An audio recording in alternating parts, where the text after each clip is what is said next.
An indictment has been issued by a Lowndes County grand jury against a woman accused of killing her husband on Facebook Live.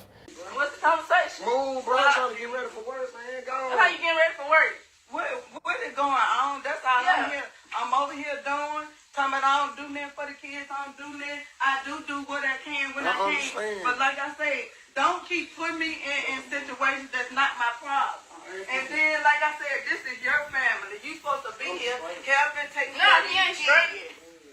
No, you're not good because you're not here taking care of these kids.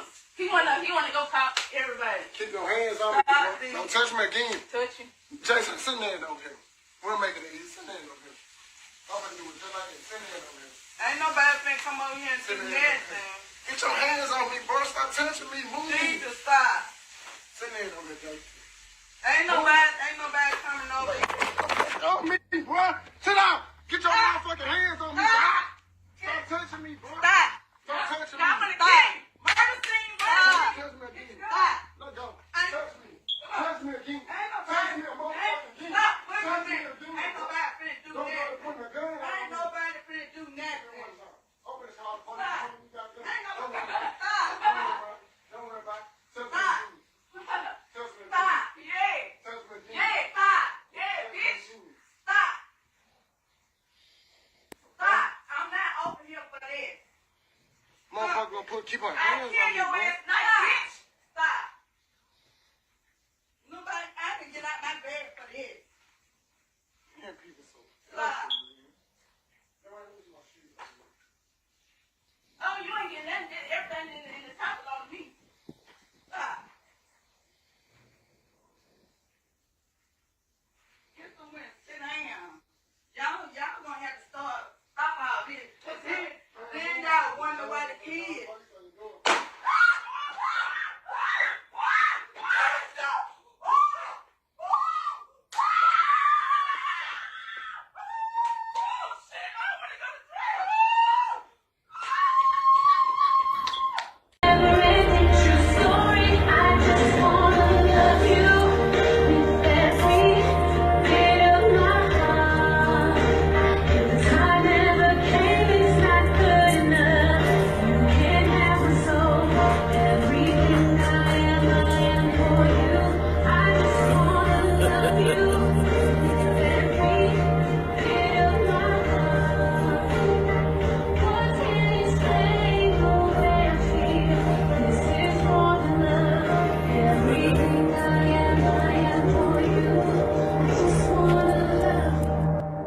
March 25th, Green Tree Apartments, Leake County, Mississippi.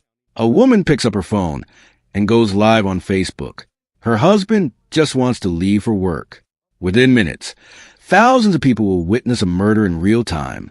His name was Jeremy Brown, 28 years old, delivery driver, construction worker, father of 4, the kind of man his friends called dependable, the type who stayed calm when things got heated. Someone who avoided conflict whenever he could. That Saturday morning, all Jeremy wanted was to get ready for work. But his wife, Katie Michelle Brown, had been building up to this moment. She'd been posting online for days. Accusations of cheating, claims he was never around, screenshots of text messages she said proved he'd been unfaithful. And now, she wanted the world to watch. She went live. The camera was rolling.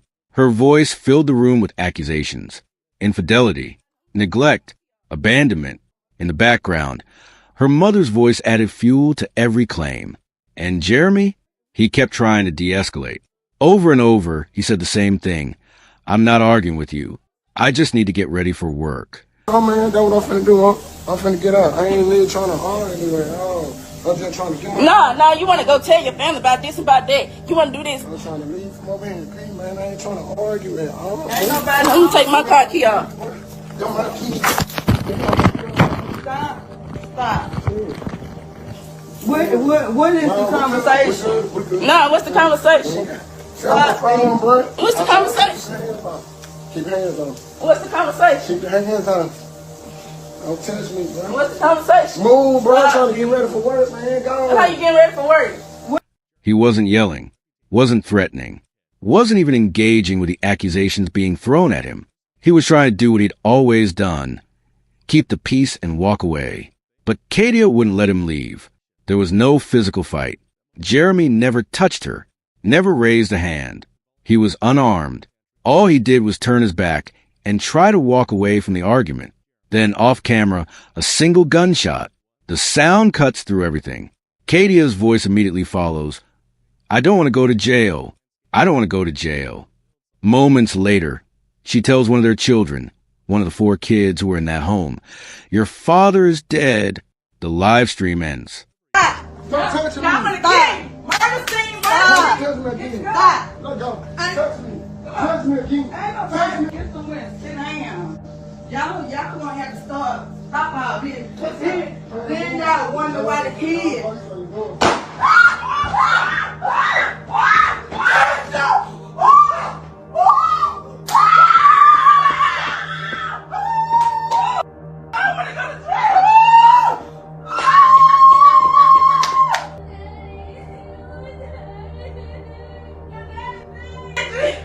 Investigators would later confirm what the video already showed. Jeremy Brown was shot once in the back with a 9mm handgun. He had his back turned. He was leaving. There was no struggle, no weapon in his hands, no justification for what happened next. Self-defense was ruled out immediately. If cases like this matter to you, if you believe these stories need to be heard, hit that subscribe button right now, because what you're about to see comes directly from that day. This is what happened. Getting his stuff. Look at that. Sad case as a father. Okay, Jeremy, what is the conversation you want to have? We good. Yeah, and your baby in the room? Conversation you want to have. We good. Give me my phone, bro. Don't shut What is the move. conversation you want to have? What the conversation? Get out my He said, phone. what's the Don't touch conversation? me. Don't touch me. I'll call the police over there. Do not touch me. He said, what's the conversation y'all want to have? We good. Nah, what's the conversation? Get out my phone, bro. What's the conversation? Keep your hands on. What's the conversation? Keep your hands on.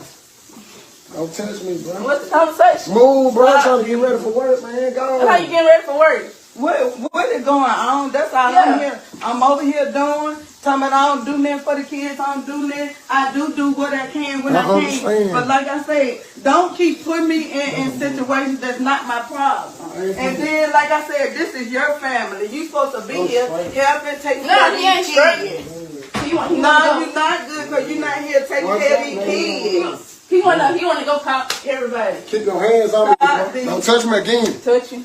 Jason, sit there over here. We'll make it easy. Sit there over here.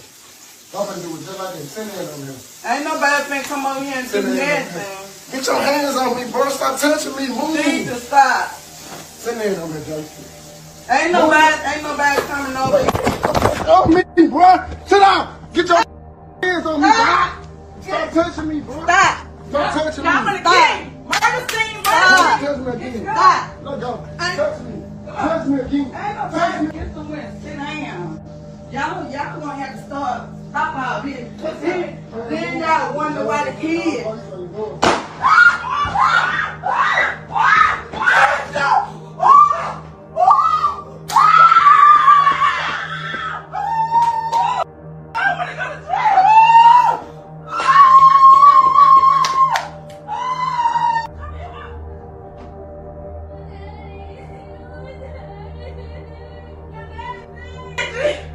For the first time from the mother of a man killed by his wife on Facebook Live. That crime happened in Columbus, and it is also there where we found out this afternoon the wife's punishment for that crime. Let's go live to WTVA's Jake White, who was in the courtroom when the judge handed down her sentence. The crime happened in March of last year. The guilty plea and punishment happened today. Now, the woman that you see on your screen right now, that is Khadijah Brown, the woman from Columbus who shot and killed her husband, Jeremy Brown, on Facebook Live. Yeah, you heard me right. Facebook Live. She pleaded guilty to second-degree murder before a more than 90-minute sentencing hearing this afternoon at the Lowndes County Courthouse. Khadijah Brown took the stand during the hearing and was noticeably upset. She told the court she did not mean to shoot her husband in the head. Circuit Judge Michelle Easterling reviewed the Facebook Live video that went viral last year, then sentenced Khadijah Brown to 40 years in prison with 6 years suspended. The victim's mother watched as her son's killer found out her punishment. I feel justice has been served. I'm very happy, and just glad it's all over. Try to have some type of closure and try to move forward. We have Jeremy, who was a hard-working man, worked a 9 to 5, provided for his family, took his family to church. In this case, it was so senseless, just out of that emotional state of being angry, to take him away from his family was very disturbing, and this was a very emotional case. We learned in court the defendant's 4 children were at home when she killed her husband, and now she'll spend 30 years behind bars away from them for a killing that she says was an accident. Live here in Columbus, Jake White, WTVA 9 News.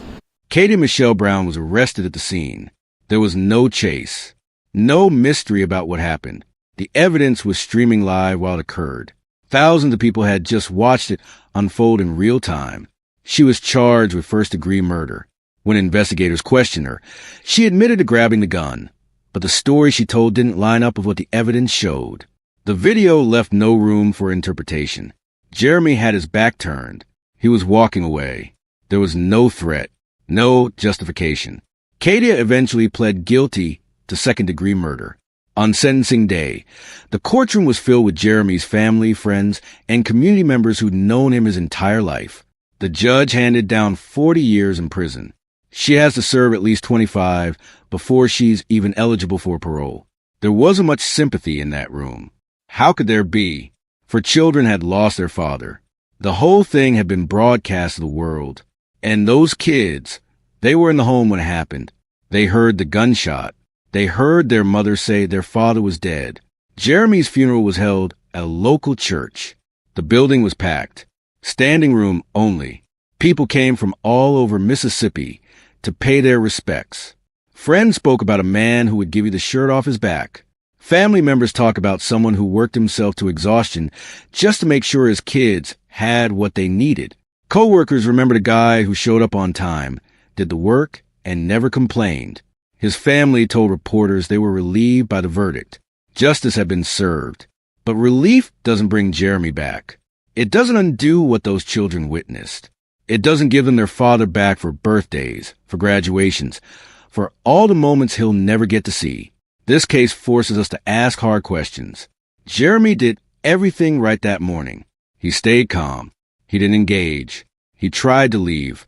He was doing exactly what people are told to do when a situation gets heated. Walk away. Don't escalate. Remove yourself from the conflict. But what happens when walking away is enough? What happens when the other person won't let you leave? And then there's the fact that Katie chose to broadcast this. She wanted people watching. She wanted the accusations, the argument, the confrontation to be public. Social media has turned private conflict into performance. But this wasn't just a video that would embarrass someone later. This was a man's life. And now it's online forever. Those children will grow up knowing the world watched their father die. One decision, one pull of a trigger, and everything changed. Jeremy never got to finish getting ready for work that day. He never made it out the door. His kids never got to say a real goodbye. Anger fades. Arguments end. But a gunshot can't be taken back. The damage is permanent. So I want to ask you, what do you think when you see cases like this? Have you ever witnessed a situation where someone trying to leave made things worse? Drop your thoughts in the comments. And let me know what state or country you're watching from. I want to hear from you. If this story meant something to you, if it made you think, if it reminded you that these situations are real and they happen every day, share this video. Subscribe to True Crime Station, because Jeremy Brown's story matters. And the conversations we have about cases like this matter too. Jeremy tried to walk away. He was a father, a worker, a friend, a son, someone people counted on. He deserved to make it out that door. Rest in peace, Jeremy Brown.